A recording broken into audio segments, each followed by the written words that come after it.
In 1993, The Crow was being filmed at Carolco Studios, now Screen Gems, in Wilmington, North Carolina. The set was plagued by numerous accidents before and during filming. On the first day of shooting, February 1, 1993, a carpenter was severely shocked and received serious burns when the scissor lift he was driving came into contact with high-voltage power lines.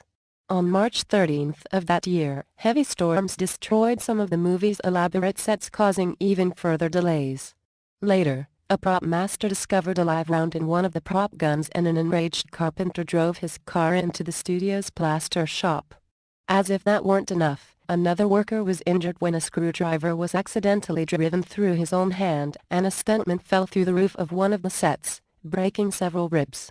As filming of The Crow finally neared completion, 8 days from wrap to be exact, yet another accident would rock the slipshod production. Several prop masters, in an attempt to save time and money, made a grave decision regarding some bullet cartridges that were to be used for a scene involving a close-up shot of a handgun fired at Brandon. During the scene, the gun was loaded with dummy cartridges, which are used for close-up shots because they contain the actual projectile on the end of the cartridge but contain no gunpowder. It looks more realistic if the camera can see the bullet tips in the pistol cylinders. It seems that the prop department didn't have any of these dummy cartridges on hand, so rather than shut down the production for the night, some bozo decided that he'd rig some of the live rounds. They removed the gunpowder from the cartridges and replaced the bullet tips, thereby giving them the dummy rounds that were needed for the close-up shots. At some point, one of the tips would unknowingly come detached from the cartridge and lodge itself within the barrel or cylinder of the handgun. The subsequent investigation never conclusively determined how or why the bullet tip came dislodged.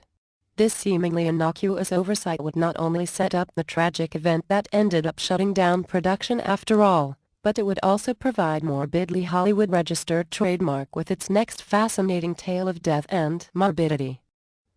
As shooting of the close-up scenes finally wrapped, it was now time to move on to the scene in question.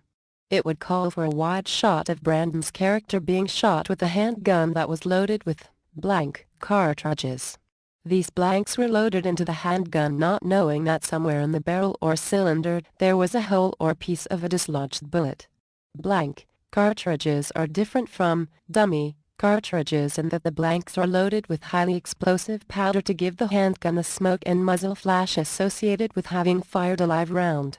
Filming was taking place in Eric, Brandon's character, and Shelley's apartment.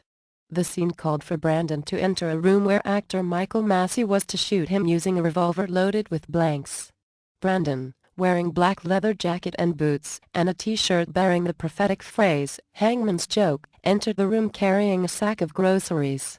As the .44 caliber revolver fired from about 12 to 15 feet away, Brandon set off the squib, which is supposed to simulate bullets hitting the grocery bag. Brandon then collapsed to the floor, bleeding profusely from his right side. Many later commented that they noticed he did not hit the floor in the same manner as he had in rehearsals. Brandon groaned and signaled with his arm that he was hit, but everyone was too busy with their individual roles to notice. The director yells, "Cut," but Brandon doesn't get up. Upon noticing the actor was no longer acting, Brandon was rushed by ambulance to the nearby New Hanover Regional Medical Center in Wilmington, located at 2131 South 17th Street. Upon his arrival he still had vital signs, and it was decided to perform emergency surgery to stop the bleeding. The bullet created a quarter-sized hole in his lower right abdomen before perforating his stomach and several more vital organs. The bullet finally came to a rest next to his spine. The doctors couldn't stop the severe internal hemorrhaging. He died in the hospital at 1:03 in the afternoon on March 31, 1993, 12+ hours after the shooting. The investigation determined that the tip of the dummy shell had come dislodged and remained in the barrel unnoticed. The blank cartridge fired with enough force to propel the broken bullet tip out the barrel and into Brandon. The official cause of death is listed as gunshot wound of the abdomen. His body was flown back to Washington State, where he was buried on April 3 next to his father in Lakeview Cemetery. The next day a memorial service was held at his actress friend, Polly Bergen's house in the Hollywood Hills, where many celebrities attended, including David Carradine, Kiefer Sutherland, David Hasselhoff, Lou Diamond Phillips and Steven Seagal.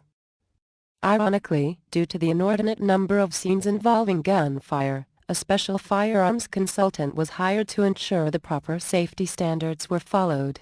The Crow was eventually finished and was released on May 11, 1994. Surprisingly or not, the film did quite well at the box office with a final total of over $50 million. During the police investigation, detectives examined a plastic bag that contained the unloaded handgun and a spent shell casing. They later found that one of the dummy shells in the gun's case was missing its tip. Brandon was 28 years old.